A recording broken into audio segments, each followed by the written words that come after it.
And that is so important, the spouse, significant other. Nobody goes this alone, nor should they have to. Right. And it is just so important. And I just, we were just so remiss over the, many years ago of not including our spouse, significant others, because that's just the way it was. I just wish we would have known. Well, you know now, and that's what we learned from history and learn, to make improvements. So let's listen in again, because Lieutenant Brian Wolf is on the piano. He's from the Marion County Sheriff's Department, lending his time and skills to this beautiful ceremony. Listen in.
You are watching a live look inside the Terre Haute Homeland Center for the funeral service of Detective Greg Ferency.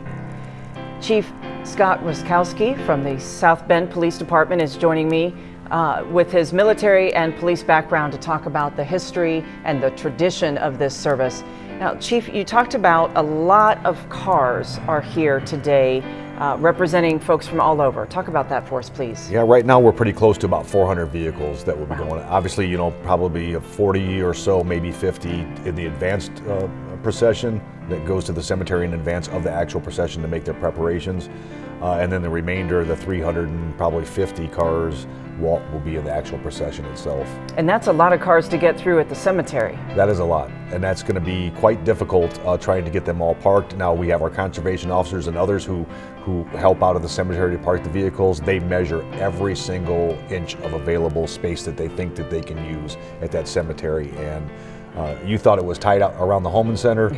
The cemetery is a million times worse. Now, we are seeing officers come in now. You said there's a lot of FBI agents that are here today. There are FBI agents and the task force officers, and for those who don't know, task force officers are actual police officers who are assigned to the FBI, DEA, ATF, etc. And I know many of the members that are here, especially some of the commanders that are here from the ATF, FBI, DEA, etc. So they're here. I've actually seen a couple of them on camera already. So officers of all departments are filing past the casket at the moment. When everyone gets seated, of course, the priest will then begin the services. We do want to mention that the Terre Haute Fire Department and volunteer firefighters are helping as ushers there at the Holman Center during the service. Very much appreciated their time because there's a lot of people to deal with. They are. Then not just that, but they're helping with traffic control. They're helping with parking here and somewhat probably at the cemetery. And then they have their duties along the way with the garrison flag. That people have to tend to that. And they're just blocking intersections during the route. They will be assisting with that. So, hats off and a shout out to the area fire departments as well. Well, and as we talked, all first responders are a brotherhood. Yes. If a member is lost in the police department, as in this case, the fire department mourns, and vice versa. EMTs, paramedics, dispatchers, doctors and nurses, all first responders, they all mourn the loss of someone in the community that has given their service for so many years.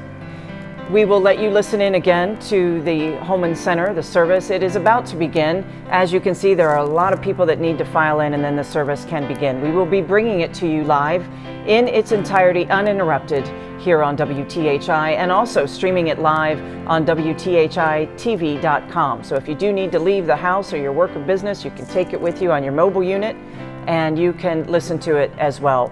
We will also be bringing you live coverage of the procession after the service and taking you live to Calvary Cemetery for the full military honor burial service. You can see it looks like Indiana State Police filing in now, coming in as groups, as departments, my understanding. Yes, we typically try to do that. It's just a very good visual for the family and actually a better feeling for the family. It's overwhelming for them. Again, every aspect of this is.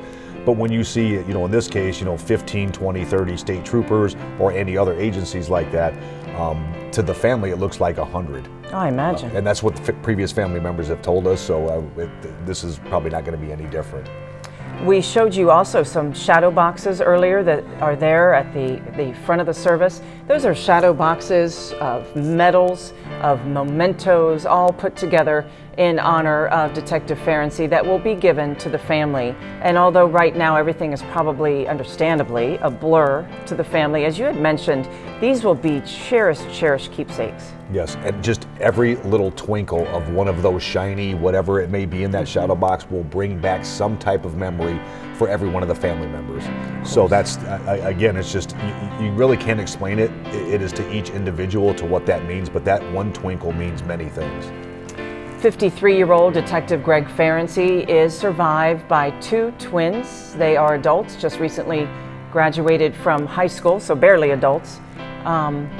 Also a sister and a mother and father. So I'm sure that they will cherish those mementos, his uniform, his Medal of Honor, the honorary flag that will be given, and that beautiful portrait of valor that will be given to the family, along with donations that the community has made along the way to the Ferency family to help with funeral expenses. Let's listen back in now at the Holman Center. You are looking live inside the Holman Center for the memorial service for Detective Greg Ferency.